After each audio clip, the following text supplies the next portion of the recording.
TFR. Good morning. Good morning. Good morning.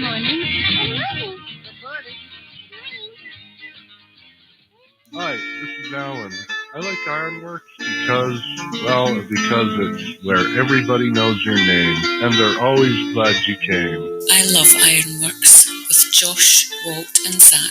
It's like sitting in your front room having a cosy chat with your best friends. Hi, it's Diva here, and I just want you to know that Ironworx with Josh, Walt and Zach, it's definitely my favourite dose of reality. Come join the family and keep it flat. Why sleep in when you could get your dose of iron in the morning? Listen to the Ironworx on TFR. This is Enlightened Dawn. Roses are red, violets are blue. Iron Realm Media is the best on the planet. To this show, I will forever be true. You guys are truly the best, and I love you guys. I'm so thankful to have you in my life. Do you like listening to Space Lettuce from Never a Straight Answer? Then tune in to The Ironworx with Zach, Walter, and Josh. Break clear of the fear on The Ironworx and become an Iron Scout.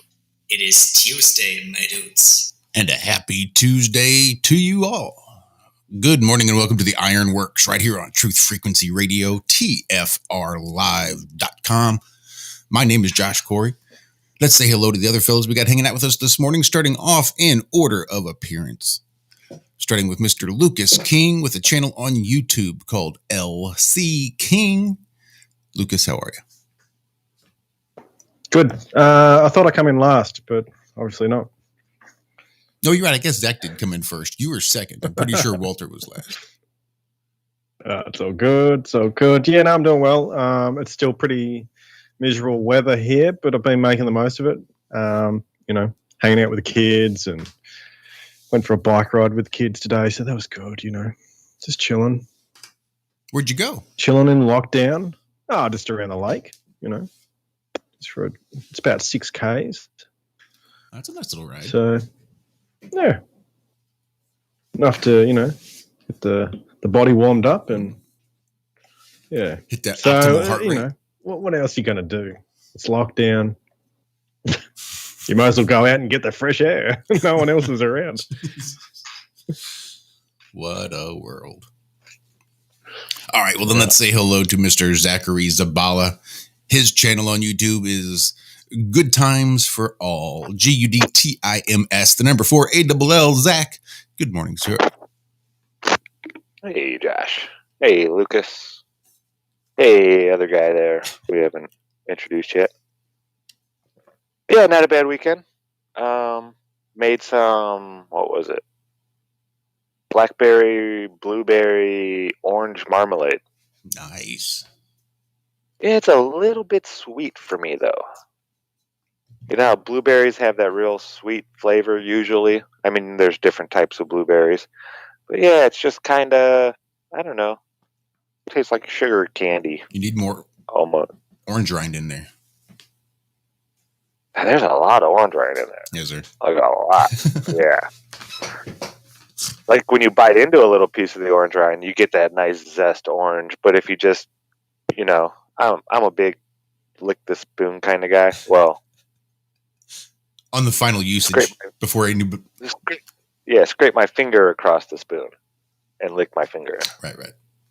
I do that the whole time I'm cooking. And yeah, it just, I don't know. I wanted to throw something else in there, but yeah, I'll let the recipe roll. And Bob loves super sweet stuff like that. So that'll just be something I don't eat too much of. And again, I'm telling you. If you have any ideas, let me know. I'm looking to can some more stuff. We got lots of jars. Nice. I'm trying to build my jar collection now. My jar. Yeah, we can't find them here at the stores. Really? I went to 5 different stores that said in stock. And you get there and there's like the little half-ounce, you can't put anything. It's for like the little jellies you see that it's like a sample jelly. Right. It's like, what am I supposed to do with all these? Jelly of the Month Club. Yeah, something like that. It's like, no, that's kind of not what I'm looking for. So yeah, we had to order a bunch. We ordered a whole bunch online, straight from Ball. That's probably the best way to do it. What were you saying? I said, what are you going to do? Oh, order them straight from Ball. Yeah. All right, let's round this out. Let's say hello to Mr. Walter Johnson, a.k.a. Flat Earth Head on YouTube. Happy Tuesday, Walter. Well, happy Tuesday to you as well, and happy Tuesday to y'all. It is that, dudes, mine, of you all. We are here. We've done another weekend. More or less uneventful here, I suppose. Most of the people that we usually do things with on the weekends were all in Louisiana, in New Orleans this weekend. Decommissioning MechaCon, getting it all squared away there. I'll have to say, not being an anime dude, not being involved in that event oh my goodness, I don't even know the last time we went, let alone helped with the event, at least 5-6 years. And for the fact that this is the last one, and they had their big to-do, and everybody, kind of got choked up and teared up, because that's the whole concept of their anime convention of MechaCon being this big ship they're all on, and they're all spacey nerds, so it was a cool idea. It really worked out well. So they had their little closing ceremony and decommissioned it, and it was pretty touching. So shout out to anyone that's an anime fan. I'm looking at you, the Alan Holman. Anyway, but definitely, it was. We watched about a lot of that being shown on people's videos on YouTube, and that's about all we did, really. Not a whole lot of nothing. It was so hot here. Goodness, it was hot in the upper to mid to upper 90s most of the weekend. So not really much you want to do outside when it's just baking you to the ground and melting you into a puddle. How was your weekend there, Josh? I know you didn't get out on the range this weekend. No, I did not get out on the range. So Saturday was. But how was your weekend? It was all right. Did some yard work on Saturday. I knew it was going to get pretty hot, and we had all the downed branches from the tree that went down. Well, was taken down. Was pulled. It didn't just fall by itself. Anyway, so I was busy trying to haul some of this stuff off and realizing just how out of shape I truly am. Got me nice and sore. So on Sunday, I had a nice relaxing day for Sunday planned, and thought, you know what? What better way to relax than to do it with a virtual nature hike with the fellas? So I was going to grab Red Dead Redemption 2 and started the install, and thought, Jesus, 2 hours to install it? That's a good long time. Fine, whatever. So I waited about an hour and 45 minutes, and then it stopped and froze and crashed. I thought, well, son of a bitch. And to make a long story somewhat shorter, that was basically the tone that it set for the next 2 days. Well, 18 hours probably. I spent I bought it on Friday and started the download Friday, hoping it would be set for Saturday night, but it wasn't. I spent all day all night Saturday night and all day Sunday trying to get that effing game installed. And not once did it ever come up. I got it to the point where I could get to the launch screen and press play button that was supposed to launch the game, I'm guessing. But it would think for a little bit and then just sort of shake its head and reset, and the play option would pop back up. And I could just do that sort of indefinitely. So I realized this is making me more frustrated than when I started, which defeats the purpose of wanting to spend a nice, relaxing nature hike virtually with the fellas. So yeah, that does kind of defeat the purpose, unfortunately, man. Damn.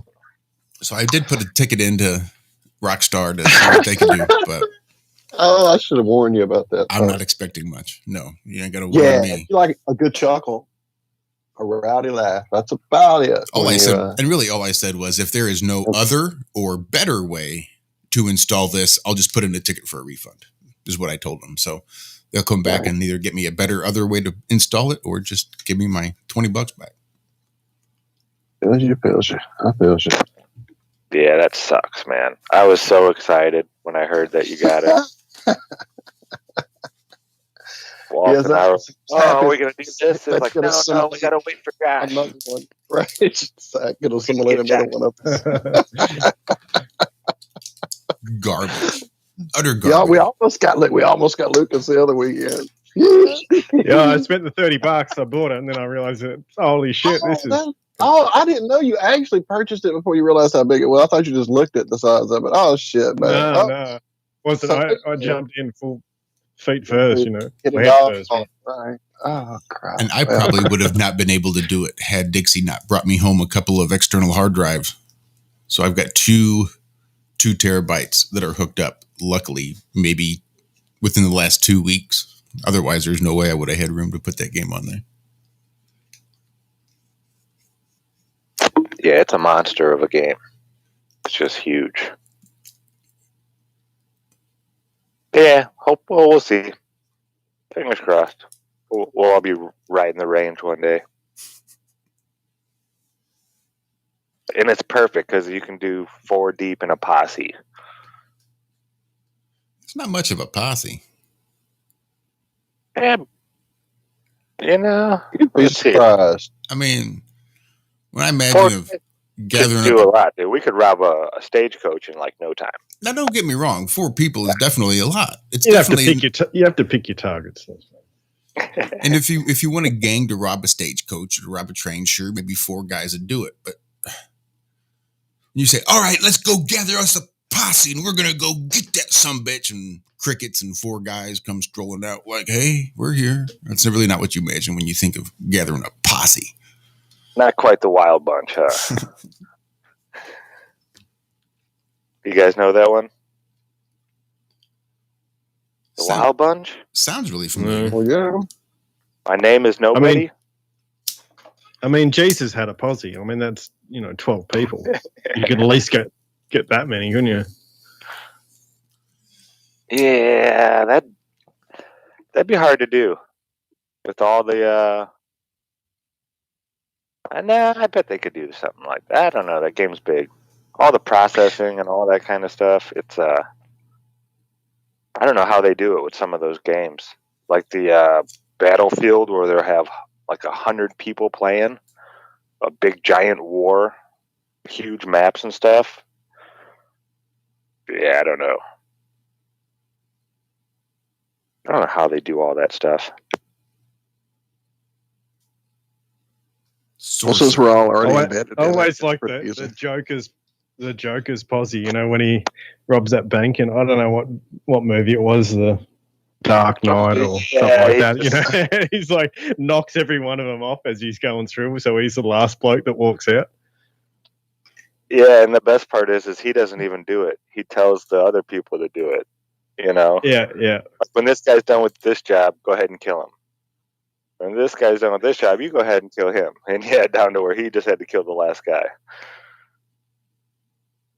Yeah, that's right. I mean, the hardest part about that would be finding the blokes willing to knock off the other dudes.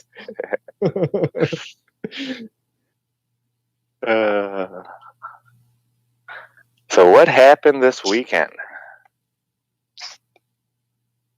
Anything exciting going on out there in space? I give. If you can call it that. No, my threads have been nothing but space everything. Like 10 articles a day for the last, since Friday. Friday was kind of normal, and then after that, it's just been nothing but Bezos and NASA and Hubble, and they've really been going at it like hardcore this last few days. Oh, I thought you'd get some sports stuff in there, though, or not? Nah, I don't really look at sports stuff, so they don't put it on my things. Everybody sees it different. Like the Olympic stuff, though. That's right. All Olympic things. Just a couple. Something about the female gymnast eliminated from some technicality or something like that. Too big of balls. Having a penis. Oh, sorry. Nuts were hanging out the side. Yeah. Yeah, that's all I Prank saw. caller. Prank caller. Oh, Did man. see some White I House know doc. one thing. Oh, sorry. Go. Yeah, he was the doctor with Obama and Trump, and now he's the White House physician for Biden. He's come out and saying, dude, this guy can't pass a cognitive test. I don't think he's going to be president much longer. Well, he got his butt wiped this weekend. At least we heard that. What happened?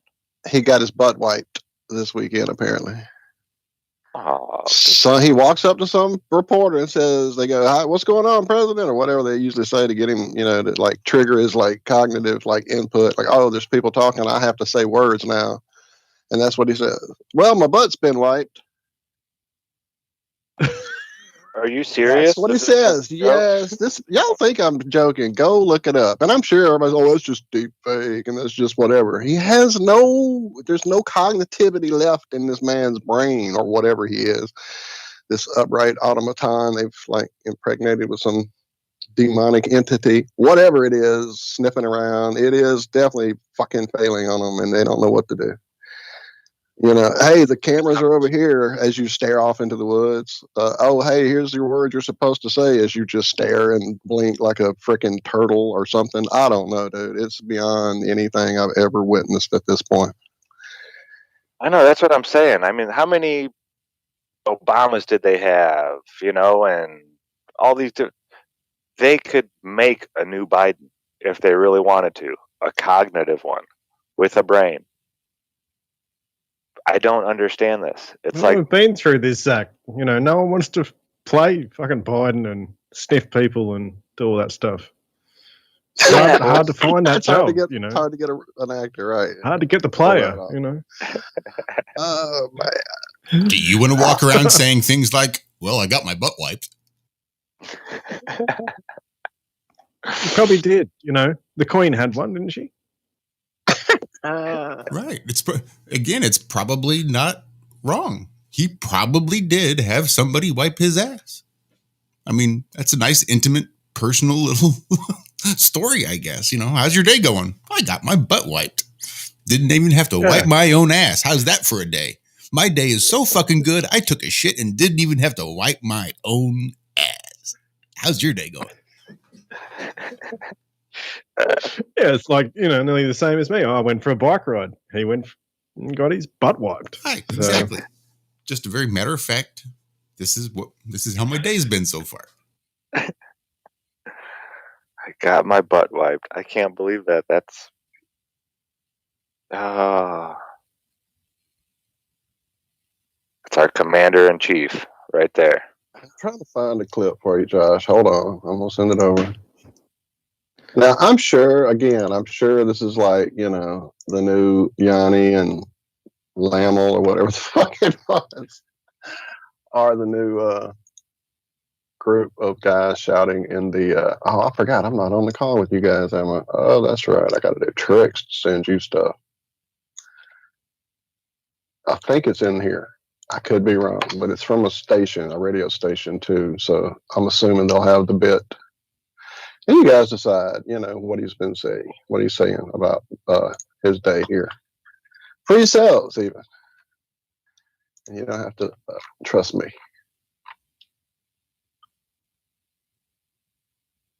I might be able to share. No, I can't. That's right. I'm having sound card issues or whatever. So I was thinking I could try, but it should be heading your way, sir.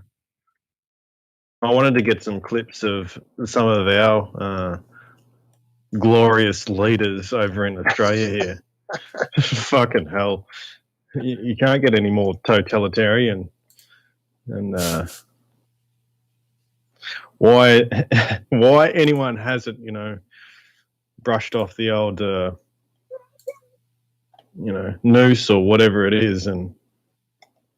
But we can't say that either, can we? Prank caller. Prank caller. Who? What? There was one? Is that not working out, Josh? I'm sorry. I shouldn't have thrown that at you. I think I got it. Let's try this.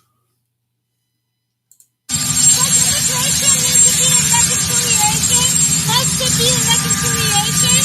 must be what? Immigration. A pathway for citizenship. Immigration, a pathway for citizenship. Whether it can be what? Immigration. Really? What must be what? What must be what? What must be what? Immigration. Jesus. You know, I mean, again, you call it like you hear it, I guess. So, but welcome to America. America. That's a hell of a website there, too, you found, Walt. I know, isn't that pretty interesting?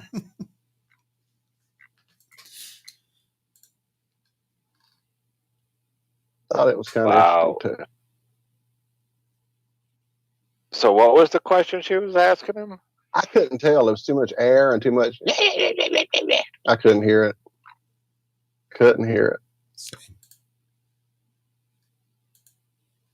I'm trying to throw other words in my head that sound like my butt's been wiped, but I can't think of anything.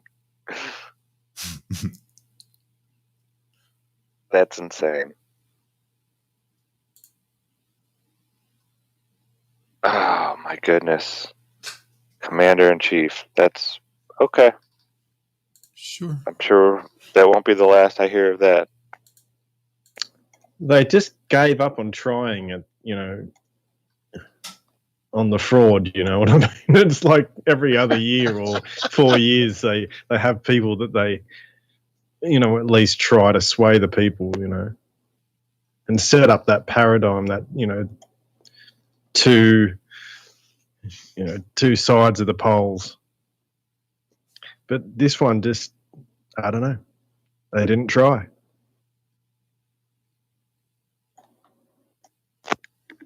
And this goes to show you, like, the whole voting system, not that it does anything anyway. Oh, it does. It does. Oh, it does something, all right. But yeah,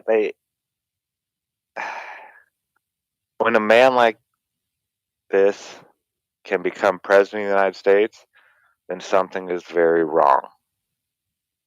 When a bunch of people vote for a guy that don't know anything about him, but they hate the guy that he's running against. And the worst part is it's not the guy's, you know, track record of what he did while he was in office. It's what he did before he was in office. It's his personality they don't like. Not the idea that, you know, he was actually doing things for this country again and getting rid of all these, hey, let's open up free trade with, you know, slave labor countries. Yeah, you know, let's stop doing that. That's a good idea. And all these things that he was trying to do, nobody, I mean, and this is people in my family. I would ask them, you know, because I don't care who wins the presidency and anything like that. But it's like, okay, so why are you voting for Biden? I'm just curious. Well, I don't like Donald Trump. It's like, okay. So why are you voting for Joe Biden again? Doesn't matter if you don't like Donald Trump.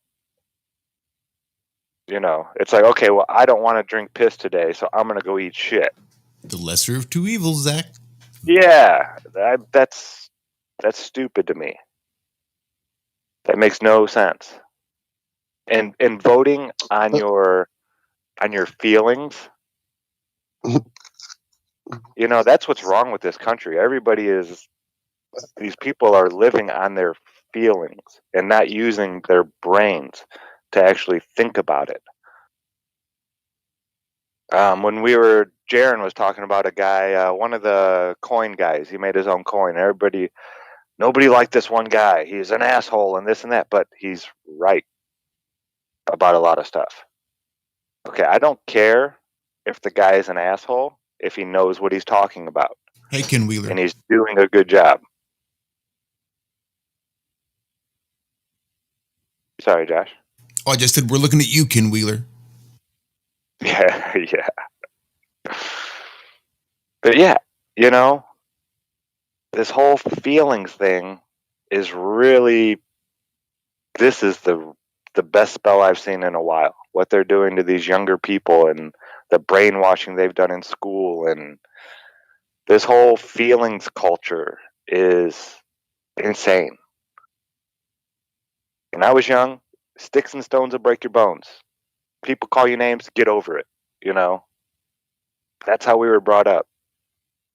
Now it's like they're trying to raise a whole society of snowflakes. And I think that's their goal. They really want that. Because snowflakes just do what they're told and don't talk back. Yep. Unless, you know. They'll do things like eat Tide Pods if it makes them feel cool. Yeah. Social virtuing and all that kind of stuff. They'll do that. But they won't talk back to their, you know, their government. Wow. Big which shout is out backwards. to everybody in chat. We'll be coming up on a break here just any minute.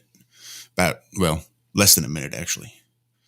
But I see Phuket words in chat. I see unintended consequences. Great Baldini in chat, which is something I want to talk about on the other side. I've been trying to find the shout out that he gave us for our show on Friday. But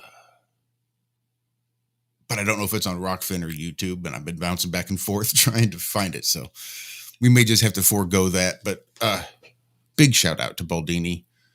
And we'll talk a little bit about what happened on Friday and just the power, how powerful Friday's show was. Because we got off of there, man. I was buzzing for hours. It was crazy. It was a lot of energy on that show on Have No Sphere on Friday. Yes, indeed, my friend. Yes, indeed. Meanwhile, stick around. We'll be right back for the second segment right after these brief messages. Oh, that's right. We don't have break music anymore. I mean, it's there over on TFR. I'm just wondering how professional I should be because this is just... I don't know. Yeah, I don't know. I don't hear anything. No, I'm pretty sure it's... I don't know. I keep hearing it's like on TFR last week. We just couldn't hear it through Skype. And I feel bad talking over it. It's really unprofessional. Oh, so the thing we do the show on is where the commercials aren't playing. I get it. Okay, I didn't understand. I think so. Can you check chat there, Josh? I sent you something. I wanted to load it up for next segment. Sweet. And then everybody in chat, I sent you guys a little video because of the conversation you guys were having there, especially you, Baldini. I'm looking at you, Pantless One. Anyway, enjoy that video. I'm sorry. I really am sorry.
dodge a wrench, you can dodge a ball.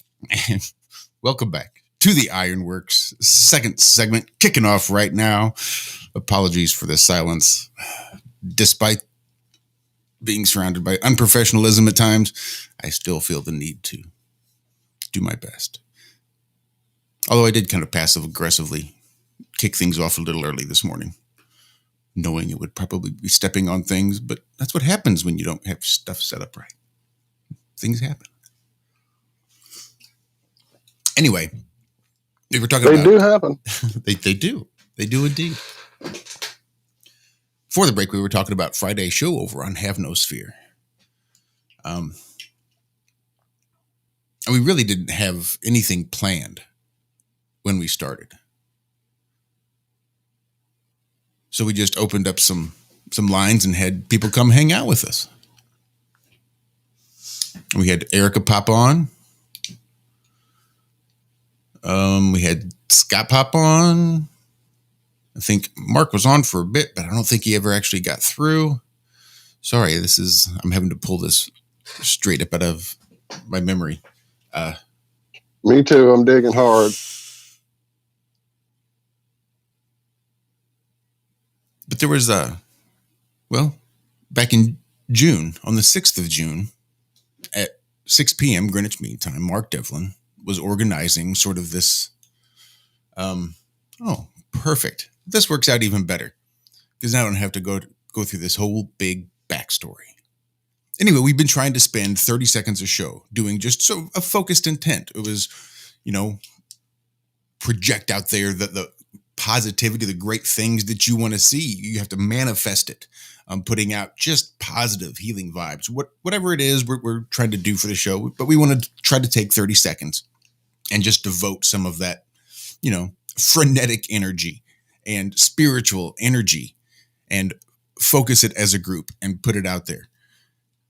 And on Friday, I knew that Baldini was hurt and has been going through several things. And I figured what a great opportunity. We'll just take that 30 seconds and we'll do it and we'll put it out there. And holy fuck balls. And that's what blew me away was, again, it's not that I would have expected anything different. That was kind of the point of it. That was the point. That's why we did it, was to make that happen. But it just still, when it does, it's such a mind bender. That was that was for me exactly right. Was that I shouldn't have been surprised by that. I talk about it all the time. I'm one of the biggest supporters of put that intention out there, right? But it was I was so like misery. Can't even describe the misery. And apparently what had happened is whether one thing caused it or another. Ultimately, there was some swelling in the jaw, and that went on the the tripharyngeal nerve, and what that does, it basically goes up into the head. Oh my, the pain is so excruciating. It was just killing me. And I just happened to, be home and had you guys on. I was just lying in bed in agony and just say, hey, I could use some positive intention. You guys freaking nailed it. And so right away I felt, just a warm and positive flow of love like I often do. And so I was like, well, cool.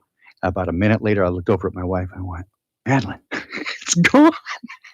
I could not believe it. It was gone. Like that. It blew my fucking mind. It's still blowing my mind. Awesome, Again, so it sort of came back a little bit the next day, right? And I still had some headache stuff, but the toothache that was killing me. And again, I am not the kind of person to have thoughts of self-harm, but in that moment, I would have preferred the silence of death to what was happening in that moment. And that positive intention, there's nothing else that I can attribute it to. My wife and I are looking at each other going, is it possible? That we couldn't come up with any other rational solution besides the fact that literally 60 seconds prior, and in a live stream, you guys had done that. And it was 30, 32 people, something there like that. Who knows how many participated, but what the fuck? And I do mean holy fuck balls. It went from a 15 on a 10 scale of pain, like just out of my mind with pain, to, oh my God, it's gone. Like mind clear, a little bit, just fuzziness like you have, like if you, like at the end of a headache, right? You still have that kind of shook feeling, but holy crap, man, you guys are the best. And it shook me emotionally, spiritually, it kind of shook me. It is a big deal. right? I think it proves that it's a big deal. And again, I've got no reason to be dishonest with you or disingenuous, right, or exaggerated, because it's not helpful. But because it shocked me. And again, why should I be shocked? Because I'm a big supporter of the whole thing, and I'm one of the biggest encouragers of it, right? So why should I? It shocked me, but it did. It made me drop my teeth. Yeah, even if you know certain things when they take place for you, it's seen it happen. still hard to believe. Yeah, you Off can the see charts, things happen yeah. all the time, but when it Yeah. happens to you, it's just like, no way, this is so real. Yeah, and then Yeah. so you add to that, right, the shock and surprise to the, of course, the joy of being free of that pain and the immense burden of gratitude, right, for everybody here. Thank you so much. I can't even tell you, right, because when I kind of looked at what was going on there, people, when they get in a condition where that nerve is, impinged upon, they often, their first result, the first go-to is suicide, because you just can't take it. And so it is an intense kind of pain. And, usually what they'll do is find, some way around it. But it was happening during that period of time. It was terrible. Can't even describe it. But the fact that I have no other words but miraculous. And again, I bet you that's what it was, because we had very little to do with it. I've read that Robert Fulghum quote, "The meaning of life," a few times on the air about, the meaning of my life is taking that light and trying to reflect it into the dark places of the world. And that's all we were on Friday, was just that mirror. We didn't do anything. We thank Dad for that. I do too, right? But I'm also so appreciative for you guys for asking, right? And my experience again with Dad and all this sort of stuff, I got to tell you, has long been, and I've said these words, right? Which is that when I pray for others, he often responds quickly and powerfully, right? And again, it doesn't surprise me, even though it does, right? It's great to see, but it doesn't shock me. How about that? But often when I ask for myself, not so much, right? And it's not because I think he doesn't like me, because I have proof to the contrary. But I do think that the intention is that we are to bear one another's burdens. We're to go through this journey together. And it's a marker of relationship that we cannot do it ourselves. And that, very often my first go-to response when I'm faced with challenges of any kind is to kind of go caveman, right? I want to just take care of it myself and lick my wounds, don't let anybody know, not because I'm too proud, because it's just, I don't want to burden anybody. I don't want to be the turd in the punch bowl, and I don't like asking for help. But I also know that when I see others struggling, the first thing I want to do is help them, right? And it does sort of, I don't know, rob them of the blessing of being able to help or whatever. So I've learned my lesson in terms of, if people offer to help, take it, right? Because you're giving them the joy. It is better to give than receive. And I've learned, I love being able to help others. But I am slowly learning not to be such a knucklehead, right? And to ask for help, to go, hey guys, I need help. And when you do, and you can just humbly say, man, I need help. And when others offer it, like Brian Hattery, the other day, he took me to the hospital, right? I called him, he's local, and I didn't want to drive myself because I couldn't even see. I had such blurry vision. And he was here in 5 minutes, man, to take me to the hospital. Well, fucking guy. Right. And I couldn't call Uber because I've got a thing with Uber. I just had a collision. Their insurance company is hounding me to contact them. So it's just an awkward deal. But anyway, thank you guys so much. I see you grinning like a monkey, and I am too, right? Inside, just like this. I think we all are. Even if you craziest, can't see me, man, coolest thing. Yep. And I want to say, hey, if you haven't been, here's a plug for Karen B and Flattoberfest. If you haven't been to something like that, it's experiencing something like that is this times 100 in person. You get to experience that kind of energy in person, right? That's just this positive, ephemeral vibe, right? That just goes through and permeates everything. So I highly encourage that. Get together with people get your tickets today. But man, thank you guys so much. And again, it's just a real report from the trenches that you guys did it. You gave positive intentions, and instantly and immediately and really completely in that moment solved intractable pain. Right? Thank you. Thank you for sharing that, man. Yeah, man. And hey, thanks for Paul Denny. That's cool, man. I think you kind of hit it on the head a while ago when you were saying that whole thing where when you ask for that help for others, you send it quick, or you ask for it quick, or you want it to hit them quick because it's like help this person. Yeah. But when you're starting to ask for things for your own life or for your own benefit, or at least me, when I'm doing those things. It just feels so selfish and so like, oh, this is not what I'm supposed to be doing. This is not what I'm here to use this energy for. Like, to me, I feel like I'm throwing it so far ahead into the future that, okay, if this happens at some point, I hope it does, and I'll be looking for it and hope I have the discernment when it finally gets to me. When things but occur, when you're like doing it there's for others, yeah, it's just a whole different thing. Yeah, exactly. And like there's a couple out there, I've mentioned them a couple of times, A&A, and they are, they were kind of, well, they've been back and forth, contacting me about the poppy cult, right, and the idea of the communal living thing, and they're, kind of very interested in that. So they were asking what they could do to help and kind of help get it started and stuff, and really just good kids, right? And then I find that they're really kind of struggling, right? And so I've been, I try to always take anything that people offer, to me by way of donations and stuff. I try to set that aside when I can and see that people in need, try to, give them a little something. I love giving to people when they're not expecting it, especially when they can't pay it back. And I saw that, again, they never asked for anything. They only ever asked how they could help. And so I, a couple of times, gave them a little shot, and it turned out exactly what they needed, right when they needed it. Thank you, Dad.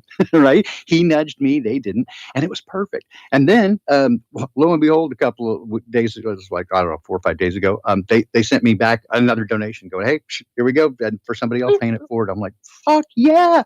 This is, you guys are the best, right? This is why it's the best community. Because we do this, right? And I get to watch it, and very little prompting, stuff like when Dawn, informally hip, had her phone break, right? And she didn't have any other way of making contact. I'm like, hey, can you guys help out? And knowing that people would and could, I just went and bought her a phone and sent it. And then people sent me the money within like 2 hours. So it was perfect. You guys, I see this all the time. You guys are the freaking best. I love it. That's amazing, man.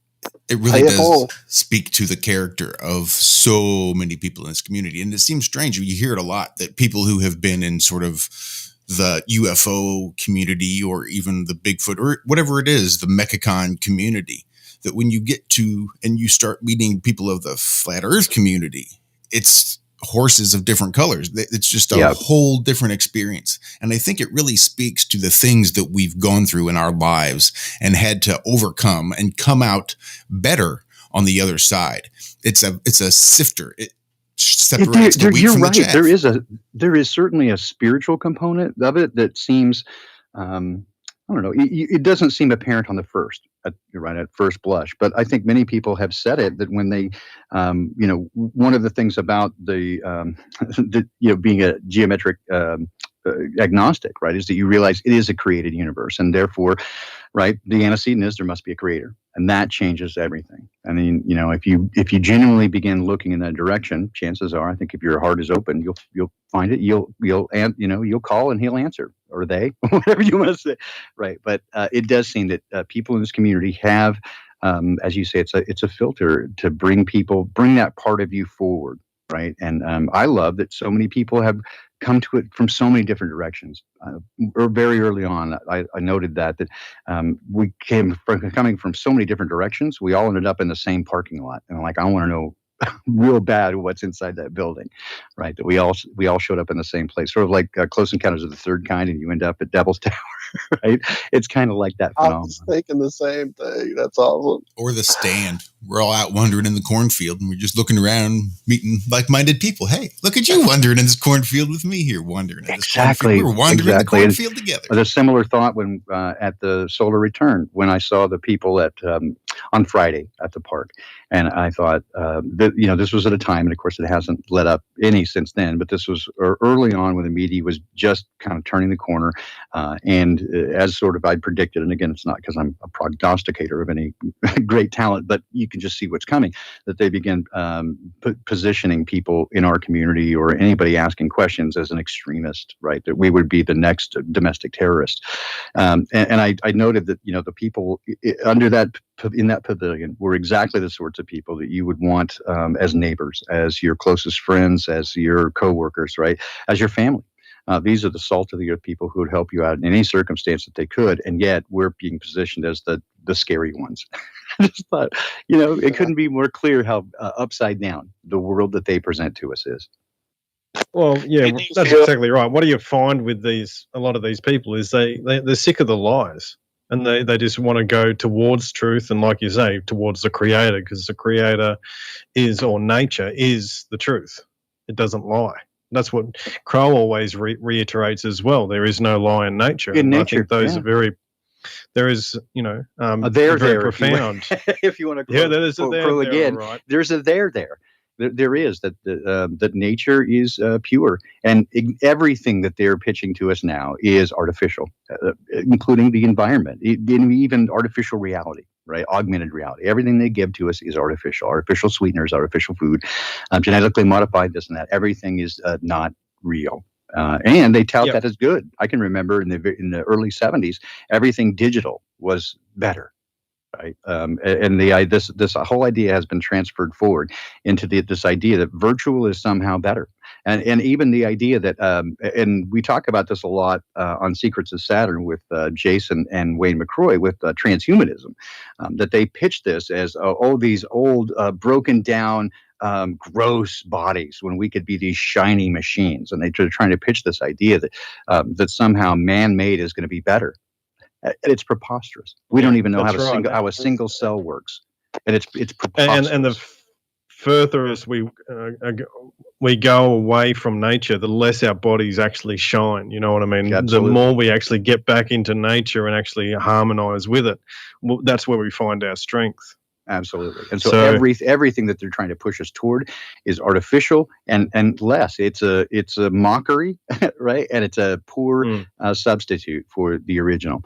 And again, as Crow and many others in this community, right, have said, simply again, look toward nature. And this is what Victor Schauberger, and I was so impressed with the work of Victor Schauberger when I was doing early research on water, is his entire premise of observe nature and copy it, and you can't go wrong.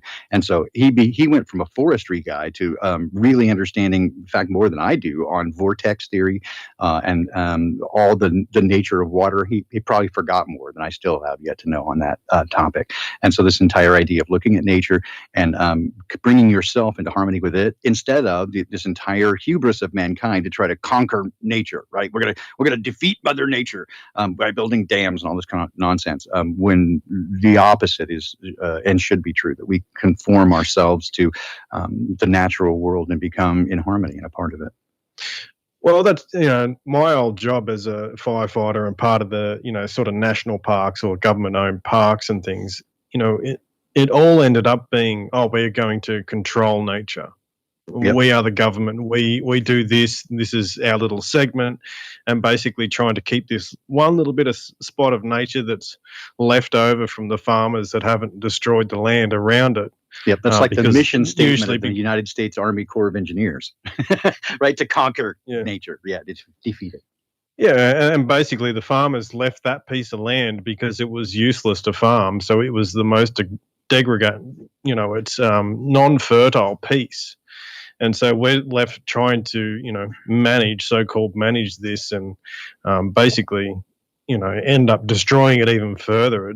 It's crazy how, and this is a part of every system. I'm just pointing this one out. But, once you've worked in it and we're, being a part of that destruction, you can basically put it on everything that they're doing, and they're doing the same approach. The same sort of mindset, and it's just, it's completely upside down. Yeah, I mean that's what anti-human. It's anti-life. That's one of the things that Schauberger again was so focused on. I mean, one of the things again that he got into and why I got interested in him is because of his work in hydrology and using the power of nature, for example, because he was a forestry guy. This is around the turn of the last century, to move logs right down the river. What was happening in the United States around in the late 1800s was they were using waterways to shuffle around timber, and so he was better figuring out how to do that and how to use hydrology. On the tail end of that, in the United States, the early 1920s, 30s, and 40s, pre-war, between the two world wars, in the United States, the U.S. Corps of Engineers they had what they considered and touted to be huge successes in hydrology and water, quote, land management in the United States, doing all kinds of irrigation systems and dams, which turned out to be just fucking disastrous. at every level. And now many of it is, quote, reclaiming that. They're tying it in, of course, to the rewilding of the Agenda 2030 and all that nonsense. But much of it has to be done. In Washington State, for example, they're having to tear down many dams that were built around in the early part of the 20th century. And again, considered great management successes that turned out to completely fuck up the ecology in every possible way. Everything that we consider success is complete bullshit, is I guess the point. Everything that man does to try to supersede the creator is bullshit. We suck. Yeah, and we do don't suck. seem to learn from it ever. It's hubris. We've been doing this for how long now? Well, we don't know. Yeah, exactly. No, yeah. They claim Is to it 100 have years or river, you know, Or is it an 1906? Exactly. It's an Yeah, 100 exactly, years. That's, yeah. I come back to that one. We don't even know Yes, sir. where in the hell we are. When, where, how, right? We know nothing. Oh, hey Miriam, how are you? You know, those things, you know, those ideas, those very concepts, you know, can, if they're spread out enough, and like Dave Weiss and that knows very well, is that once they get get mass traction, especially the flat earth and all these other concepts that surround it, then, you know, the tides can change really, really quickly. You know, and it's just a matter of enough people waking up and I mean, it's the idea, right? I'm not saying that we're monkeys, but you know, the idea that once you reach a certain tipping point, right, that the awareness certainly does begin to grow at a much more volatile level. Nothing attracts a crowd like a crowd, and there does seem to be something to the collective consciousness, if you will. And there is definitely stuff going on. Like there's been pretty big stuff going on lately with protests and things like that. So there's definitely. I wanted to ask you about that. I just saw around- some photos that came in from Melbourne from the last couple of days? Yeah, I think so. Melbourne and Sydney, and yeah, there was another one I saw that was in Kiev or something like that, and the I saw police Paris too. copped it. Yeah. Paris apparently was gonna say, pushing yeah, back against the backs. Is the news trying to say that these are Black Lives Matter protests, or have they spun it in any way yet? Or From what I've seen, I've seen it in violence. Okay, I've seen very little in the news other than, again, mostly spun as a few, malcontents who, bad people, and completely underselling it, if reporting on it at all. But I haven't been digging deep into it, just at the surface. Hey, Josh, you got that video clip lined up. Perfect time for that. I do. We've got about 3 minutes till we hit the break. It just depends on how much you want to. It's only a little segment of what he says. So do it. Yeah, perfect. And this would be a great time for me to bow and say thanks, guys. I love you. I just wanted to come in and say thank you so much for Friday. That was awesome. Let's do it. Let's do more of it. I like it. I love it. I want some more of it. Thank you so much for sharing the rest of the story. I'm old. I remember old Paul Harvey. So thank you for sharing that, man. Dude, thanks for having me, and thanks for all you guys do. Love you so much. To me, this is the best community, the best kept secret in all of Flat Earth and Truth is Iron Realm, man. It's like a tight little. The coolest kids are here. Take care, guys. Have a great morning. Love you. Love you, guys. Love you so much. Thanks, man. Yeah. Bye.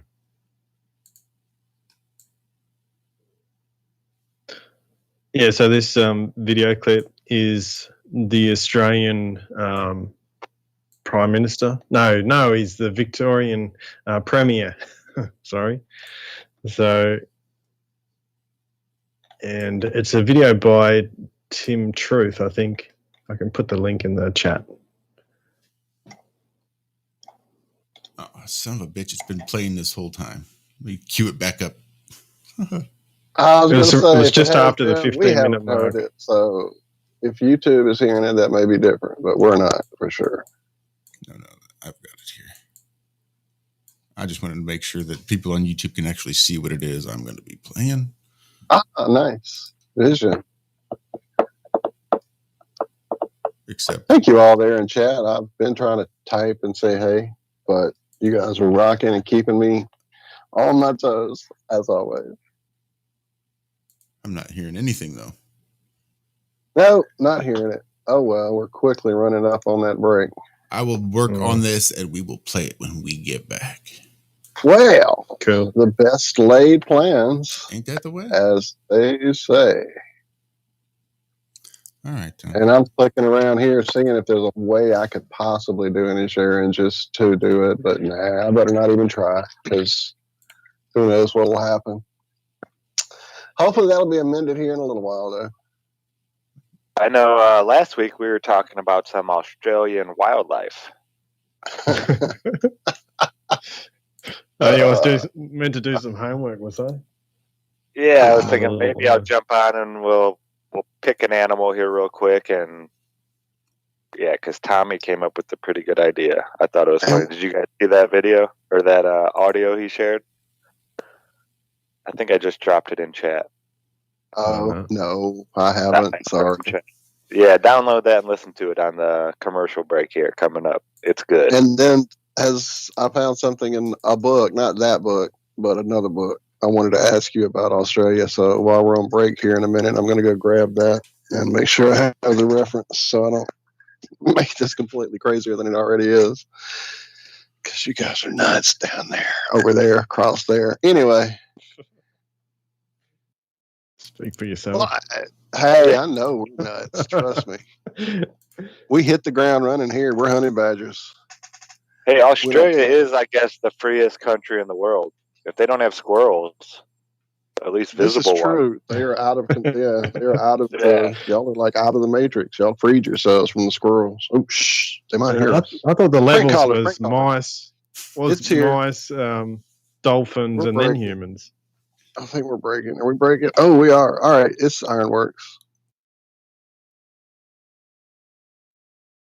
So there, that worked.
Okay, we don't know. That's great. That's why it's called dark. It's exactly. Everyone knows all reputable information comes from random people on the internet. Tell me things, internet. The Earth is flat. It's like school in your hand. Dark matter is something we do not know what it is. We believe the dark matter is there, but we have never detected it. Well, what I'm afraid of course, is that there is no dark matter out there. There was one? There is no dark matter out there. We need to think really hard.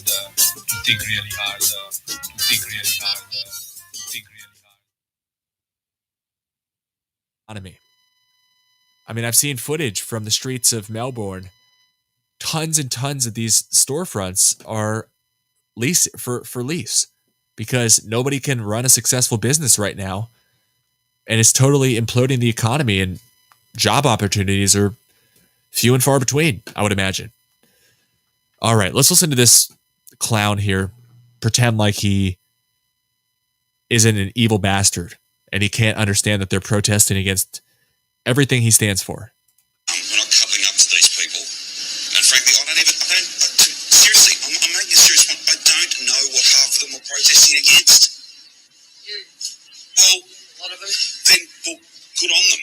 Except, it's illegal, it's unsafe, it's selfish, and it puts at risk the hard work that millions of other Victorians. We're not cuddling up to these people. And frankly, I'm making a serious point. I don't know what half of them are protesting against. Well, a lot of them. Then, well, good on them. Except, it's illegal, it's unsafe, it's selfish, and it puts at risk the hard work that millions of other Victorians. Wow. He's just going to stand there and he's you know he's lying. It's nuts, it's so isn't it, clear he's lying. Like, how would you that's not probably know enough. what people are? That is nuts. Crazy. He's like, I don't know why these people are protesting.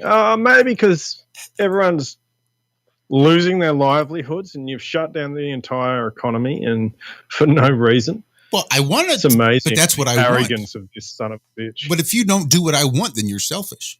I want everybody to do exactly what I want. And if you don't, then you all are selfish for not doing exactly what I tell you to do.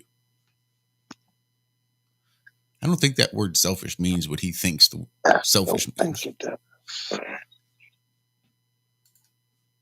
Yeah. What are you protesting about? Don't worry about it. You know, I don't have shut down your business no like 5 times in a row. You know, fuck. What could it be? You, most of them. Good on them, but it's illegal and selfish to protest me. Oh my God. It's just like, how does anyone put up with this dude? I mean, he should have just been dragged out and said,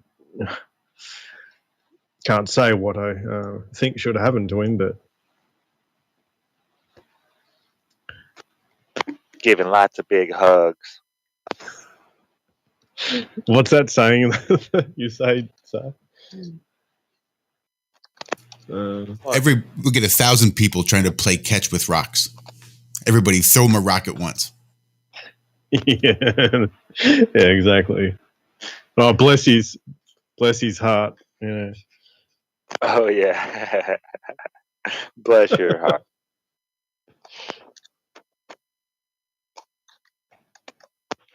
Anyway, so that was it. I've been looking into the platypus a little bit here. The platter what? Platypus? Yep. Yeah, that's even weirder than I thought it was. But can we play that Oh, we can. I just that soundbite? Yeah. This one is from that flat fellow, Tommy. A lot of these sound bites where we have, quote, in quote, famous people speaking. Yeah, Tommy's been just knocking it out of the park. And he heard us talking on Friday's show about kangaroos. So he threw together a little thing. This guy, I don't know when he sleeps, but yeah, thank you, Tommy. Much love, brother. You're amazing. Shout out to that whole Kakalaki crew. Let me get this pulled up. I guess we don't need the video because it's just a picture of Crocodile Dundee after all. The question is, if I play it, will I hear it? Let me make sure. Why do they make this stuff so effing difficult? Got to keep you on your toes, Josh. Something. All right. It's a good thing I checked because I would not have heard it. Here we go. Paul Hogan says, that's not a fact. This is a fact. Australian Animal Facts with Lucas King. Nice. Oh my God. Well, I can't think of a better How am I way supposed to to talk intro after this. that? Well, then I'll ask you a question, sir. What in the world is I don't want to say it wrong, Tanihua? Taniwha.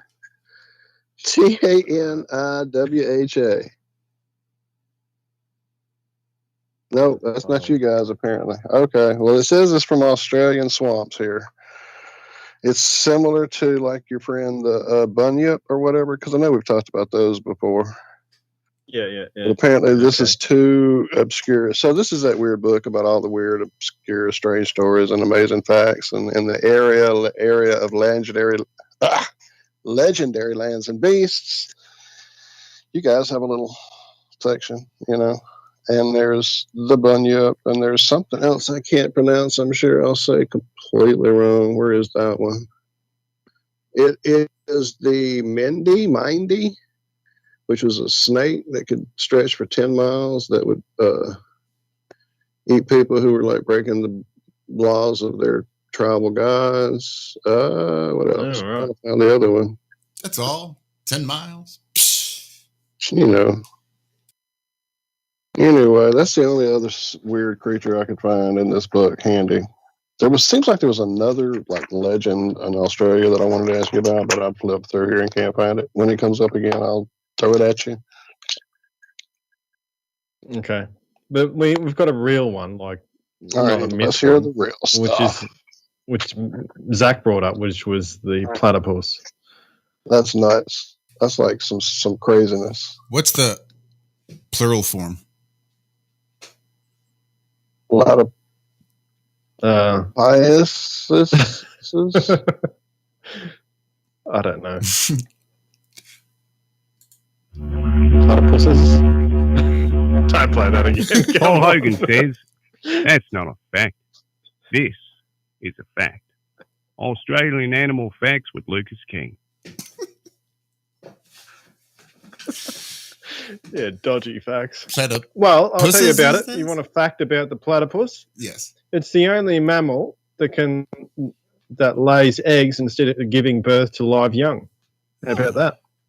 That's something. Well, So I is it a thought bird, biology it's a mammal? told us that it like only happens for birdie people or lizardy people, not the mammally people. That's very confusing. And did you So it know has a that duck the bill. platypus is poisonous? You cannot eat a platypus? I didn't know that.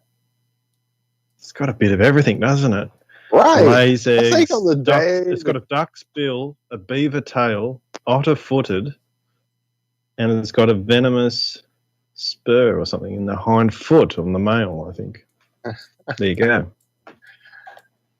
I think the day the creator made that, it's the same day he made the possum here in the U.S., which has a prehensile tail, a freaking opposable thumb on its back foot, and a marsupial pouch. So, and that was probably the same day that he spread all that herb around. And some sharp ass teeth on those smileys too. Ross Thatcher in chat saying it's platypi. But I don't know. Everybody thinks it's octopi. Hey. Octopi would be the plural of octopus, but it's not. It's octipodes. I thought that was that prog band with like all the 8-string guitarists. That's not who that is. Sorry, I couldn't help it. No, I think you're right. I think they had the crazy hair, like Flock of Seagulls. It was the Flock of Seagulls knockoff, I think is who that was. Yeah. Octopodes. And the platypus is a carnivore. I did not know that either. Imagine how hard it is to be a carnivore with a duck bill.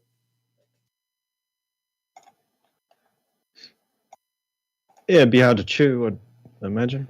I don't know. I suppose there's lots of seabirds that are carnivores. Do all right.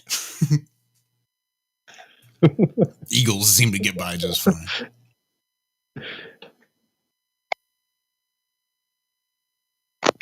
Yeah, that's a weird little. Have you ever seen one, Lucas? Like in the wild? No, I've never seen one. No.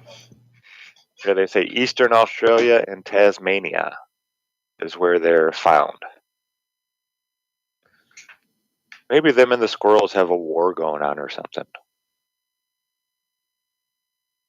See, I'm pretty sure the squirrels are pretty advanced civilization operating very low key in the woods, but they control a lot.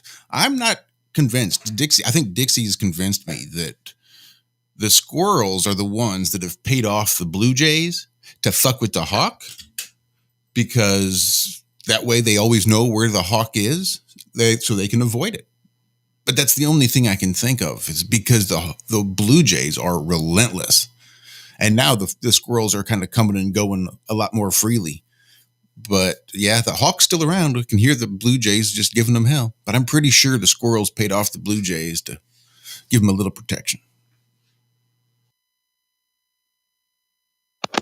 Yeah, they're okay. This place locked down, dude. I'm telling you.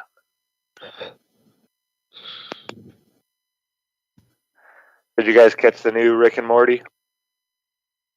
Oh, no, I forgot about that. It was all right. They're running out. They're running out of stuff. Yeah, I just don't think he's getting drunk while he's doing it like he used to. The guy who does the voices of Rick and Morty used to get wasted.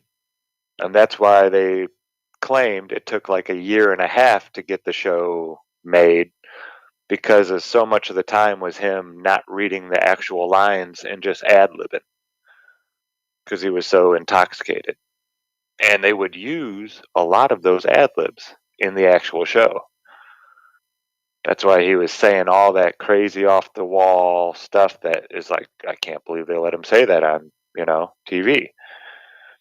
But I don't know. Maybe he didn't. Maybe he's still an alcoholic. But it seems that it's just different now. It's like when you speak to somebody that's an alcoholic and then you speak to them when they sober up and it's a totally different person. It's like, whoa, their voice changes, everything changes. It's almost like that. Not to the point to where the voice has changed, but to where that essence is gone. It's just a different person now. I don't know. It's just not as funny to me. Just my opinion.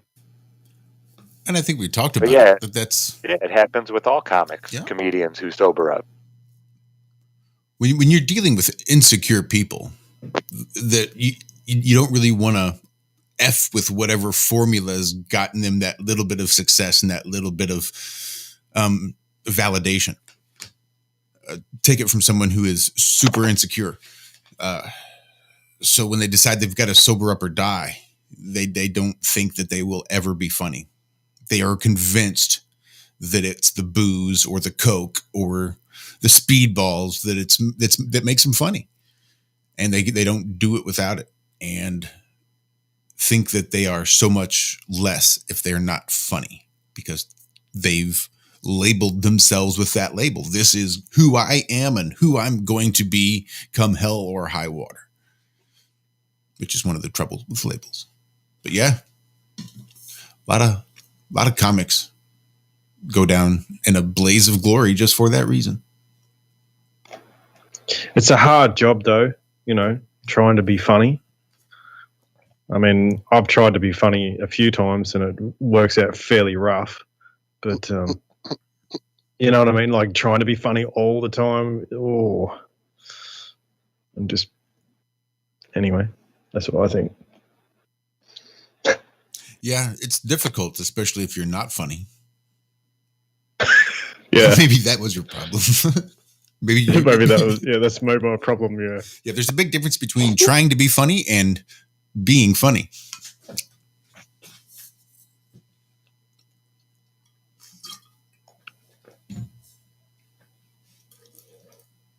Coffee. But I still think it takes I was practice, looking up doesn't it? Like, some things like a here with Rick guitarist. and Morty.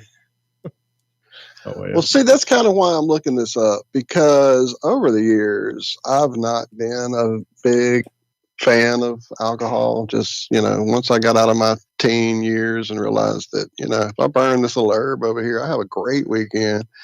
If I drink this beer over here, I'm puking on my shoes and falling in bushes and, talking to girls I shouldn't.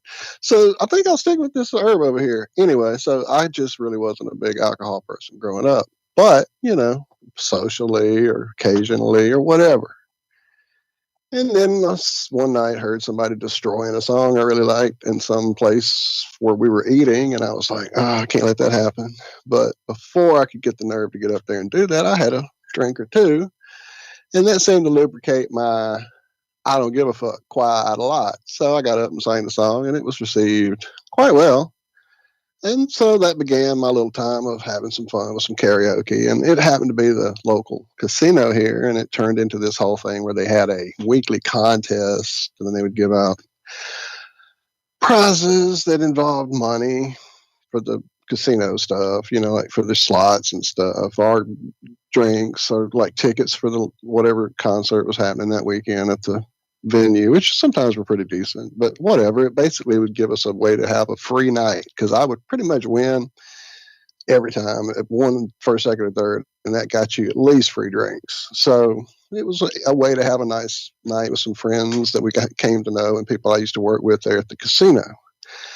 But I noticed that it became a thing where if I was like in a situation out away from that scenario, like somebody wanted me to sing at their wedding, and that was before the reception, and I hadn't had a drink, and it was bad. I was nervous. I was like, yeah. So that whole thing of the relaxing of the nerves and to get a little relaxed and chilled, and that whole I don't give a fuck thing going. But yeah. On those nights when I would win really the whole big pot, and that would give you the $100 to drink on, and I'd be getting shots and giving them out to everybody, and I would get wasted. Those nights didn't go so well. And so there's a fine line of being able to get a little relaxed and you're just shit-faced and you're not doing anything but performing in your own head. You know what I'm saying? So for me to think that this guy was actually getting drunk for every episode of Rick and Morty, I just can't conceive of that. So from what I'm seeing, it is a thing he did at least a couple of times because I'm seeing the videos, but I still am not getting the whole like he stayed drunk. I just can't function. You couldn't function. He'd be like Rick. Yeah, you'd be surprised. There's quite a few functioning alcoholics. Probably true. Again, I don't deal in that world. In your so schools and working all over the place. Yeah, a lot of them you don't even know that they're alcoholics or that they're drunk. It's pretty amazing what the human body can do, especially when it gets used to something like that. Yeah, they can get used to it for sure. It's like us smoking pot, I remember coffee. My cousin and I were down in Alabama visiting some friends, and this was years back before there was all these different types before medical marijuana came about, and there were all these, you could pick your poison, indica, all these different things, you just got pot. Well, we were getting it from a guy out in California that was growing it, and it was really, really good stuff. So we're down there, and they didn't smoke pot that much, Me and my cousin, we're just sitting there hitting the one hitter all night. And one of the guys was like, he didn't believe us when we were telling him. how good this pot was. But we were kind of used to it. We'd been smoking it for months. And he took one hit and didn't say another word for like 3 hours. He just sat there. And then he finally came around and he's like, dude, that was insane. I felt like I was tripping, this and that, So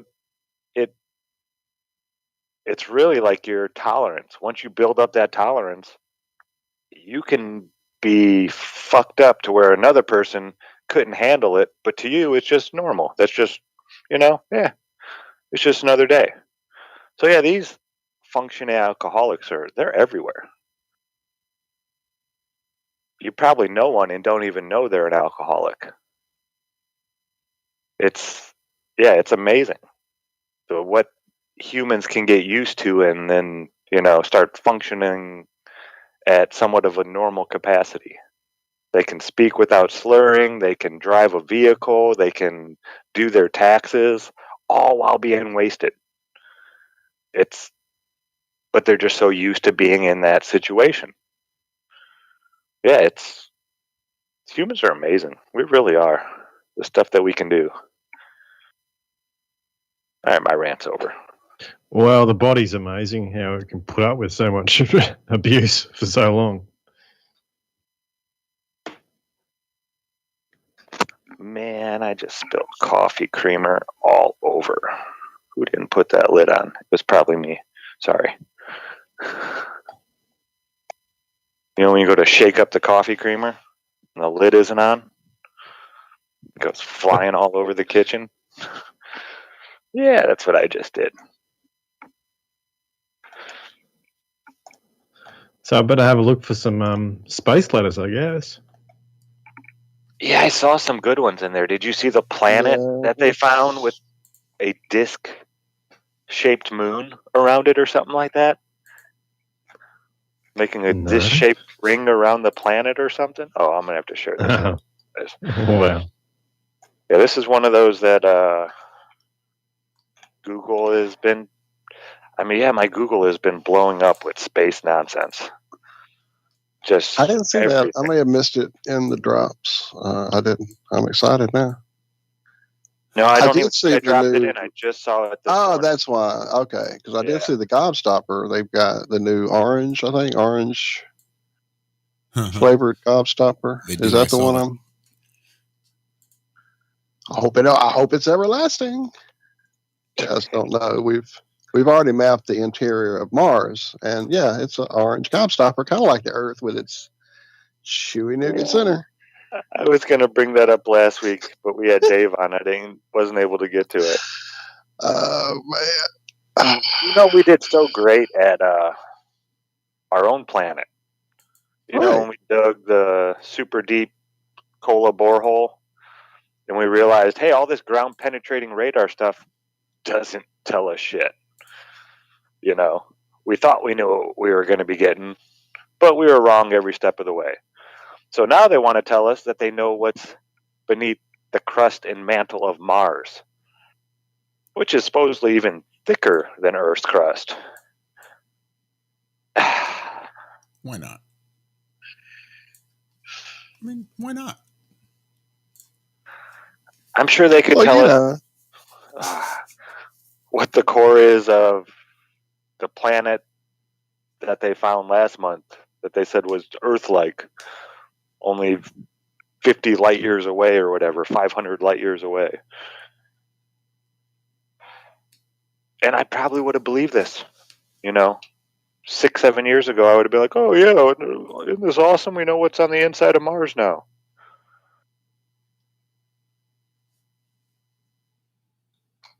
Drop that story for everybody here in chat real quick. Oh man, are we really already creeping up on a break? Looks like it. It's almost here. Enjoy that little picture there, guys. So what do you think that really is? Because I know that wasn't no picture taken from something up in the sky. Well, no, that's the best way to map the interior of a planet is from the sky. Come on, man. Right. When you want to know what's inside, you have to be up way far away from it. But if you're down on it and you want to know what it is, you have to look up far, far away to figure out the shape of it.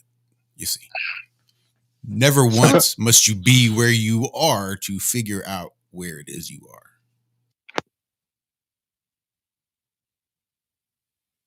There you go. You got it. You've been practicing your science, haven't you?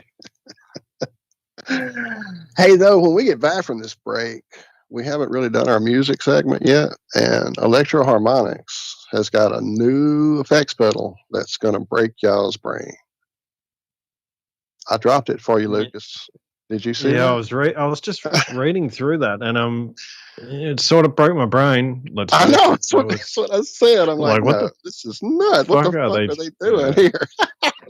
Good. I'm glad you're as confused as I am. Okay, good. I thought it was. I'll keep reading. I figured with your galvanic cell, I might figure it out. I didn't know because I sure don't have a clue. Okay, so yeah, in a minute when we get back from this little break that's quickly approaching, we're going to talk about how Electroharmonics is going to harness the fairy magnetosphere itself for their new effects pedal. And hey, apparently Lucas and I aren't the only two people a bit confused by this. But hey, if you've ever heard like their Echoplex, they can do some crazy spacey stuff. But we are just about to take a little break and maybe pay a bill. I guess they're paying bills. We don't know. You gonna play us some music, Josh? Yeah, I'm gonna play a little bit of music because why not? Nice. Alrighty. Well, it's Ironworx. Zach, Lucas, Josh, and me, Walt, doing some nut stuff like this.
like Ironworx because it's where everybody knows your name, and they're always glad you came. I love Ironworx with Josh, Walt, and Zach.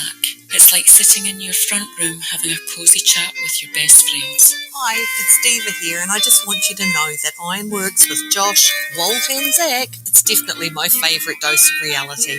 Come join the family and keep it flat. Why sleep in when you could get your dose of iron in the morning? Listen to the Ironworx on TFR. This is Enlightened Dawn. Roses are red, violets are blue. Iron Realm Media is the best on the plane. To the show, I will forever be true. You guys are truly the best, and I love you guys. I'm so thankful to have you in my life. Do you like listening to space letters from Never a Straight Answer? Then tune in to the Ironworx with Zach, Walter, and Josh. Break clear of the fear on the Ironworx and become an Iron Scout. And welcome back to the fourth and final segment of the Ironworx right here on Truth Frequency Radio, TFRlive.com. Josh, Walt, Zach, and Lucas hanging out with you this morning. Had Great Baldini pop in for just a second to share what was nothing short of a miracle from Friday.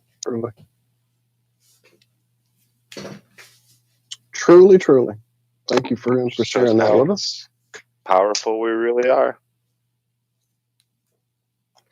Yeah, that got me thinking, like when Baldini was talking, like monks on the hilltops or whatever, and they're just in that Zen vibe, sending out good vibes everywhere, or the yogis or whatever. So they're actually, accomplishing a lot of things. Anyway, that's what I just thought when I heard Baldini talking about, sending out those vibes, and we have the power to do the same thing. Without a doubt. Yeah, I often wondered if there was like a group of people sitting in a room somewhere putting out, negative energy. Of course there is. And then a group of people sitting there putting out good energy, and there's a war. Somewhere like pretty close to you guys, actually. It's like not part of the states.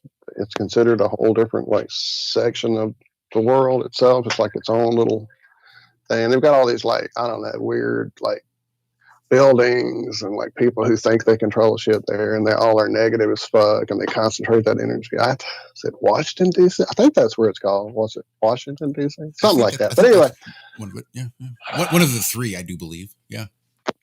You know what it was called before Washington, D.C.? I'll stop. The Vatican. Do you know what the name was there of that place before it became Washington, D.C.? Just start with an R. Yep, sure does. Imagine that. Rome was the name of that place before they turned it into Washington, D.C. What you're implying, well, they do put out that negative energy, Zach, and unfortunately they've put it in everyone's house. The speaker for this negative energy. So, conduit. It's not just a fucking speaker; it's a fucking portal to it. Yeah, if it was just blasting some negative sounds, that would be, bad but manageable. But no, at this point, dude, like I saw, was it last show, somebody in chat talking about thinking about something and they're popping up on their phone. It's beyond that point at this point. I had dropped a story from 2018, I think, that they had the headphone device that would read your thoughts and advertise to you better. And that was them telling us shit in 2018. So anyway, whatever at this point, And yes, I have a phone in my hand. I'm on it right now. It's, goodwill out. That's it. We just have to overpower at the end of the day. As much as we can. Yeah. Big shout out. There's always hope. Absolutely. DITRH, deep inside the rabbit hole, Mr. David Weiss himself, popping into did chat. Say good morning to everyone, actually, except Lucas. I'm just saying. Except Lucas. It's awesome. Yes, David was quite on fire this weekend, dude. Just what I was caught going to say. The first show that you did, but I didn't catch that second one after you dropped it. So I'm going to go play catch up. But yeah, you were definitely on fire this weekend, my friend. And I loved his new approach. You know, he's got some. It apparently getting a little bit harder to find people that aren't flat earthers. That aren't flat, right? That's awesome to do too. these interviews with. So, you know, and those are kind of, I don't want to say stale, but it's not as an interesting back and forth. So I don't know I don't know what David did, but his energy was just through the roof. It was like he slammed a 2-liter of Jolt before he went on the show. But yeah, when he's doing these now, it's not aimed at the person there. It's more aimed at the audience of the person. And his energy just like 3 times fold. I don't know how he's doing it. But yeah, it's just they're fun to watch. Go watch the last 2 shows he did that were later in the evening at like 10 o'clock. I believe one was maybe Friday night and the other one's Saturday or Sunday night. But yeah, just knocking it out of the park. You know, Yeah, I when watched you're both of speaking to those. They another were flight, great. yeah, just great. I love the energy he's bringing in, how he's getting more animated. You know, he's not as, because when you're speaking to a Globie, you got to kind of be calm and you don't want to get him. But when, you know, you're speaking to somebody who's on your own Yeah, you level, want to speak them. yeah, yeah, he gets to show with his, you know, all the excitement and everything like that. And like, yeah, this guy gets it. And raw. Yeah, it's just awesome, man. Great job, Dave. Thank you for all you do, brother. If you'd like to help support Mr. David Weiss, you can go to the Google Play Store or Apple Tune Store and purchase your very own Flat Earth, Sun, Moon, and Zodiac clock app made by Blue Water Bay.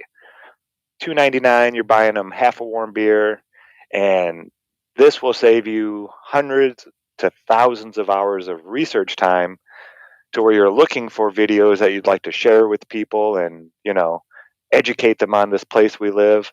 But Google won't give you those videos. They're, you know, shadow banned to where they're still on YouTube, but the algorithms block them so you can't even find them. Well, this app is a great way. There's a plethora of videos that are all sorted for you on topic. And you just go in there, hit a couple buttons, and boom, you're right there at the videos that you can share with people. But yeah, it's a great tool to help wake people up. It's a great gift.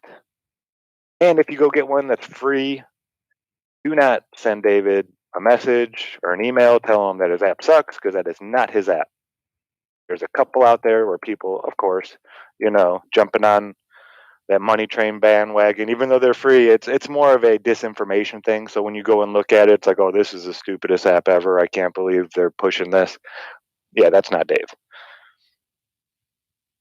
And there are some really cool things in the works right now that's going to make lots of flat earth babies. But I think you will like your other presents too.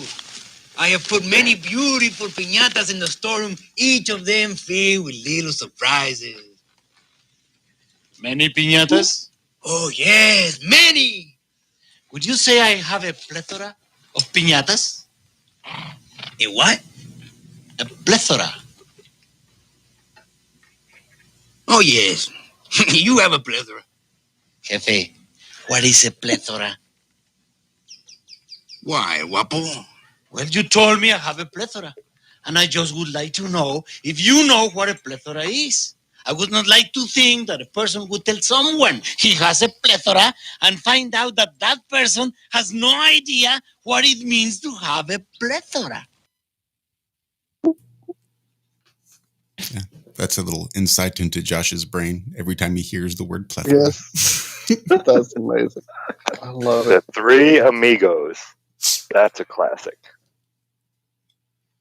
That is a classic. Could it be that once again you are pissed off at something else and are taking it out on me, El Guapo? Isn't he turning 40? Yeah, I think that's it. That's why he's all mad. Yeah. Gonna make it. Gonna make it. Gonna make it. Gonna make it. Gonna make it. Gonna make it. Gonna make it. Gonna make it. So before the break, we teased a little something, and I definitely have to get to this because during the break, I did a little quick live research, one of my favorite things to do. Saw this story yesterday from Guitar magazine, which I love and will shout out because it's an amazing place. Guitar.com, go check them out. They talk about a new effects pedal being put out by amp and pedal manufacturer Electro Harmonics. Apparently, the way this came about was some of their people on their mailing list received this email with the subject line, it possesses. Anybody want to take a jab at that number for me, Lucas? What's that number? 690 quadrillion? I don't know. This is like a number with like a bunch of zeros behind it. And these are joules of untapped continuous energy. And then it went up on their website. And basically what the email talks about, and I'm going to try to sum it up quickly, is that apparently the founder, Mike Matthews, is working with a guy named Robert Meyer, and they're working together on a way of building a system. This is a quote. I'm currently assisting Bob with building a system on Earth to stimulate and retrieve energy to Earth by means of oscillation that would begin in the magnetosphere, build, narrow down, and then penetrate the ionosphere to be retrieved from almost a point source on Earth. What? Okay. So further on, the story goes, okay, what is this, a power supply? What is it? And so then it basically leads to how this sourced out was from a Redditor dropping a link to their site. So I followed that link to their site. And on the site, it goes into this big, long, detailed thing where not only are they planning to use this for their amps and effects pedals, but they're wanting to use this for like satellites and, fake space and all that. Okay, whatever. You're an effects company, but that's cool. But where this gentleman, Bob, first got his idea for this energy source is when he found out about a guy named T. Henry Moray from Salt Lake City. So I did a little research on him. Right, dude. And it's nuts. This guy's got a paper I'm going to drop to you guys here about the sea of energy in which the earth floats and how you can tap into it. And it's just pretty crazy stuff. So, I mean, I'm about it. I think I've read about him a fair while ago. It's a while back, but I actually started to look for some of his work later on, but I sort of didn't get around to it. But so it was interesting. Basically, he had a setup where it was like a box and then like a pole that you would just basically stick into the ground, and then all of a sudden you're getting about 50,000 volts. So the story goes, and then people went and were going to have a look at it and how he made it, and his assistant supposedly broke the only functioning one and took off with all the stuff for it. So he never got back onto the wagon and got it back up and running for some reason. Into the world, right?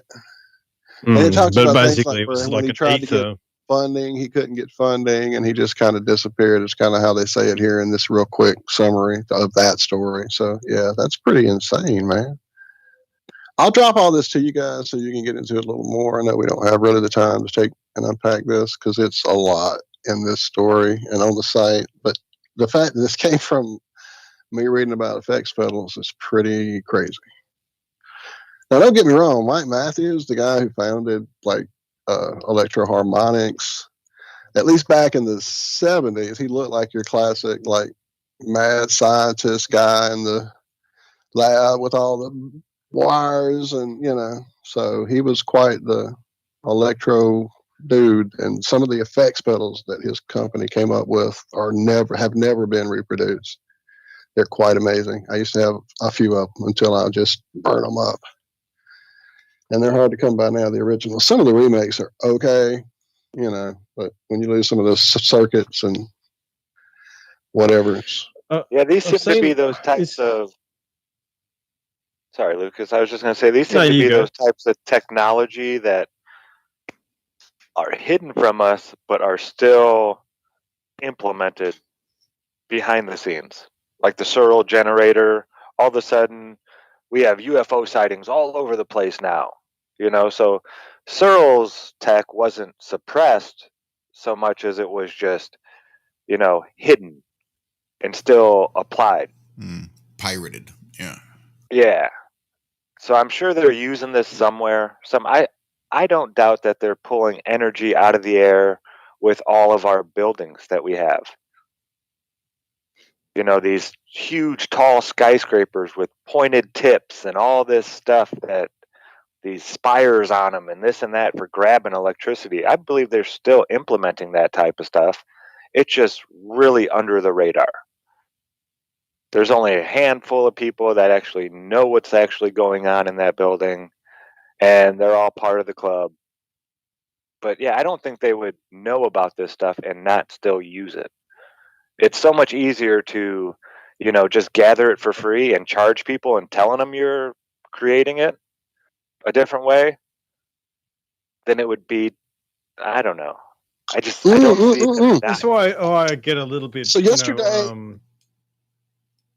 you go, Walt. Well, yesterday they're. I should have took pictures because I was talking and noticed it too late to get the pictures. But so here immediately going out from where I live out to the 4-lane. At first we thought they were laying a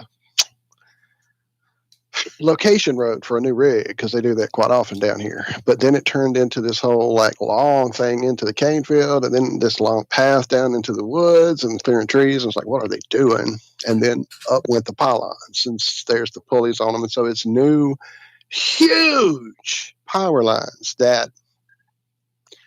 I mean, I get it. There's power needs in this world, but these are just really huge and strange for this area for what we normally have here. What's here already, And I see these pulleys involved, and that may have something to do with hurricane winds and things like that, and sway in. And I get all that, but it's really strange the way it all looks, and it's different than the old stuff. And then we get to this area where there's you see the fenced-in area, and there's all the big things. There's this thing over here with all the radiant looking stuff on it, and there's this thing over here with all the wires and what look like insulators and whatever, and you don't know what any of that shit is, and you think, well, that must be where they're amping up the electricity or powering it down or doing all the staging they do so they can get to your house. Transfer stations. Right. The transfer stations, that's what they call them. Yep. Then I noticed on almost every one of those motherfuckers, there's a big ass pole antenna thing sticking straight out of the top. It's not attached to any wiring. It's not there for what? For what? For what's it there for? To gather fucking electricity out of the air so they can send it to us? Oh no, that's so when the lightning hits it doesn't blow our grid. Well, it's on the system. It's on the thing. If you're going to try to because making something taller stops it from getting struck by lightning, right? Hit. Exactly. That's what I'm saying. You would do everything you could to not want that to get hit, not attract the lightning to it. But no, there's fucking free energy antennas all over this new rig. I'm going to get pictures of it when I go out that way again, probably Wednesday, actually. So, yeah, it's pretty nuts. Pretty nuts. Oh, look, Jason Jones says they're doing the same thing in southern Indiana right now. So apparently it's happening everywhere. They're just gridding us up. That's why I was a bit wary about those stories, even with Tesla and all this sort of stuff. It's they're sort of handing us something that's a bit off. Just at this point, it's a bit fishy to me, especially when you take into account our history is fabricated and the rest of it. So, it's almost like handing you a wiring diagram, but it's missing a few pieces. So every time you make it, it doesn't quite work the way it should. Right. Finally, we have metered electricity just the way Nikola Tesla imagined.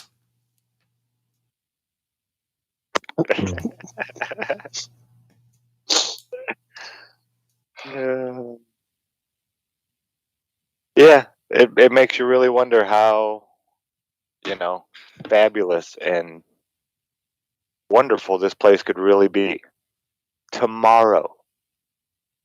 David stresses this so many times on the interviews.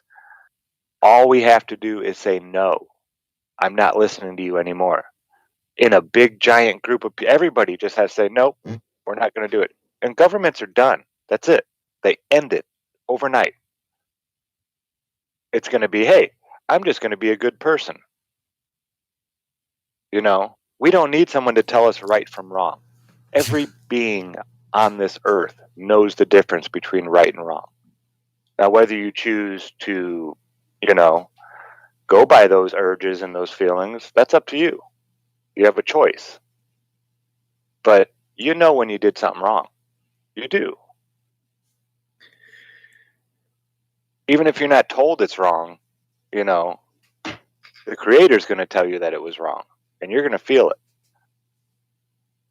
So, it could end tomorrow like that. If people just pulled their heads out of their asses and said, oh my God, they are lying. These are not people that are out for my best interest. I'm no longer going to go by what they tell me I need to do. It just scares people, not having your ruler, your leader to tell you everything's okay, or when to worry, or when to do this or do that. Yeah, you have to take some responsibility then. But it would be better. Well, I'm pretty happy to give these fuckers the finger, let's face it. But look at that Daniel Andrews before.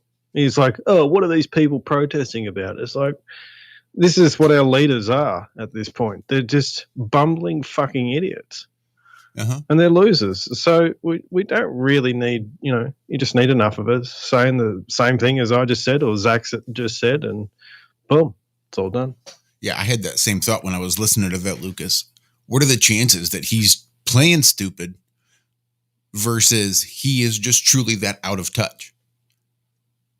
Like with so many other things that go on with the television and things that the general public cares about that I don't, they can have a big protest. They could have a big, gigantic sporting event and gather fucking every country in the world and hold it. And I wouldn't know about it until maybe the last minute. But maybe that's the way he is too. Maybe he just doesn't give a shit about what the people think and what the people do and what's going on out there. He's got his own little world and his own little clique of rich friends, and fuck them. Why are they protesting? What the fuck? I'm sitting here doing my thing. What, aren't they supposed to just shut the fuck up and take it? Why are they? I don't even know why. Oh, well, it's you. Oh, well, that's fine. That's good on them, but that's illegal and selfish. Yeah. It's selfish for the wouldn't surprise majority of the population to want that. one thing. That's just selfishness. It wouldn't surprise me one iota if he was that disconnected, and if all these political leaders are to some degree or another. But it doesn't surprise me if he's completely opposite and lying at the same time. And why are they doing this? So either way is still proving what he is. Think about the level of frickin' entitled, triggered up. I can do whatever I want to because if somebody else offends me, I'm powered by that, and just all the things that go on with these little spoiled snowflakes that have been raised in a world where everything's been handed to them. Mom and daddy worked really hard so they wouldn't have to, and they didn't really have to clean up their room, and they really didn't have to do anything. And if they fussed or said ugly words to mom and daddy, they didn't get a slap across the face or any of those things. And so they're all now, fucking the world up left and right. So that's just the normal NPC people who've done that. Now add to that unlimited fucking money and having been raised that way and being told you're perfect and everything you think is right, and that person's below you and that's below you and everything around you is below you except maybe the other people who have more money than us. They're up there above us, but everybody else is below us. So then think that you've been raised that way. That's how you've been fucking reared. And then you've been given more power. Now you control those fuckers. Now you tell them what to do. And now suddenly they're up in arms and confusing you about why they're pissed off. Well, of course you're fucking out of touch. You're a fucking lost fucking just... Snowflake isn't even the term for that at that point. It's just beyond something. It's not even a human being anymore, if it ever was. Sorry, Walt Rent over. Love it. Love a good Walt rant. I'm pumped. No, but I agree, Walt. Yeah, I think the real people in power do that. You know, they tell certain people from a very young age, even, you're special, you're different, you're going to be part of this special group of people that know things, and we're going to share these things with you. You know, and you're not going to tell anybody else. We're going to have these secrets that are going to give us all kinds of power, blah, blah, blah, blah, blah. It's just part of the show. It's all been written. It's all been planned. Now they're just the actors. You know, so I could see how they could do that. Sit there and put somebody on a pedestal their whole life above other people to put that into their brain, you know, to give them that sense of entitlement. Yeah, so they're just as much a victim as everybody else in this whole stage.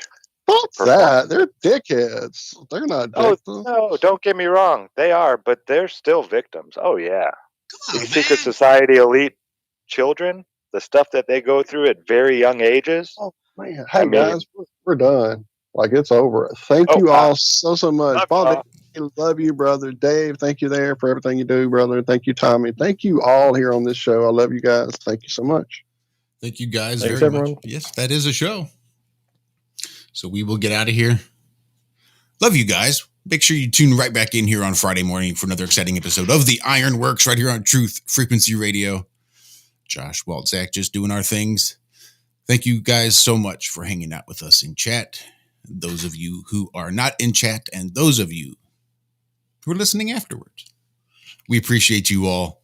Love you guys. Be good. Be well. Have a great rest of your week. Bye-bye.